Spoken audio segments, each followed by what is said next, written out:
विशू, तुला ती गोष्ट माहितीये आम्हाला नेहमी सांगायचं, माणूस, घोडा, बैल, गाढव आणि माकड यांची. नाही रे बाबा. मग ऐक, देवाने या पाचही प्राण्यांना 25-25 वर्ष आयुष्य दिला. सगळे प्राणी खुश होते, पण माणूस मात्र नाराज होता. त्याला 25 वर्ष कमी वाटत होते, पण देव तर काही करू शकत नव्हता. मग हे सगळे गोड प्राणी त्याला म्हणाले, ठीक आहे बाबा, आमच्या आयुष्यातली 10-10 वर्ष आम्ही तुला देतो. आणि त्यांनी दिली. मग मग काय, आपल्या आयुष्यातली पहिली 25 वर्ष माणूस हा माणूस म्हणून जगतो. नंतर येणारी 10 वर्ष घोड्याची. तोंडाला फेस येईपर्यंत तो धावत राहतो.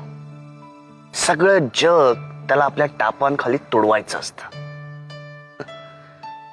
नंतरची 10 वर्ष बैलांची, म्हणजे 35 ते 45.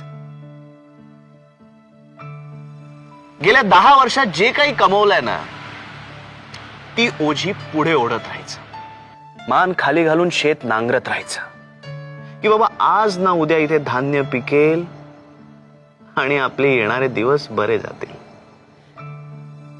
इंटरेस्टिंग. पुढे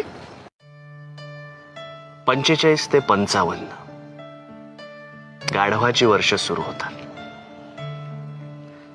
सगळं जग त्या बिचाऱ्या माणसाला गाढवात जमू करायला लागतं. स्वतःची मुलं सुद्धा त्याला गाढव समजायला लागतात. बायकोही. तो बिचारा आधीच्या आपल्या आयुष्यातल्या अनुभवाने आधीच कातलेला असतो. काही बोलत नाही, तसाच जगत राहतो मान खाली घालून. मग 55 ते 65 आणि त्यानंतरची बोनस ही वर्ष माकडाची. तो तसाच एकटाच स्वतःची करमणूक करून घेत असतो. कोणी त्याच्याकडे पाहत नाही. येणारा जाणारा वेडावून दाखवतो. काय म्हातार चाळे करताय असं बोलत असतो. तोंडाचं बोळकं झालेलं रवंथ करत, अंग खाचवत बसलेला असतो. काही काम नसलं तरी इकडनं तिकडे फक्त उड्या मारायच्या. हे आहे आयुष्य माणसाचं. कळलं? तेव्हा आता माझी बैलाची वर्ष जवळ येत आहे. आता फक्त नांगरत राहायचं. Shut up. पण त्यातून आपण तात्पर्य काय घ्यायचं? म्हणजे तात्पर्याशिवाय गोष्टीला मजाच नाही, नाही का? सांग ना, तू सांग.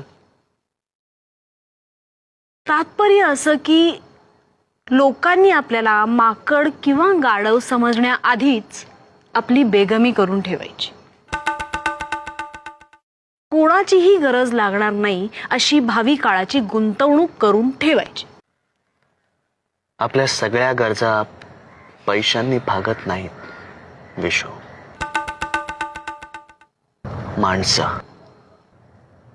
माणसं पाहिजेत. ती ज्याच्याकडे खूप आहेत ना, जोडलेली, तो सगळ्यात श्रीमंत.